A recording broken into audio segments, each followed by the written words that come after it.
సొరకాయతో 10 నిమిషాల్లో కర్రీ చేసుకుందామా?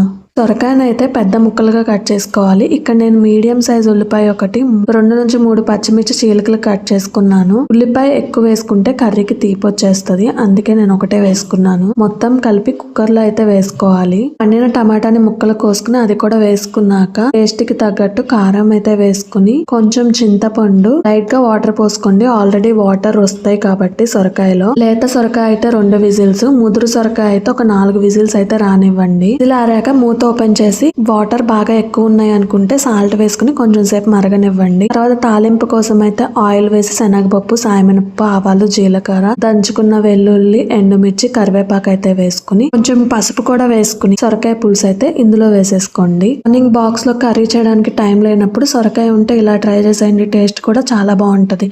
దీనికి కాంబినేషన్ గా ముద్దపప్పు ఉంటే ఇంకా బాగుంటుంది. సొరకాయ పులుసుని మీరు కూడా ఇలానే చేస్తారా లేదంటే వేరేలా చేస్తారా? కామెంట్ అయితే చేసేయండి. ఇలాంటి సింపుల్ రెసిపీస్ కోసం ఒక లైక్ ఇచ్చి మన ఛానల్ సబ్స్క్రైబ్ చేసి సపోర్ట్ చేసేయండి.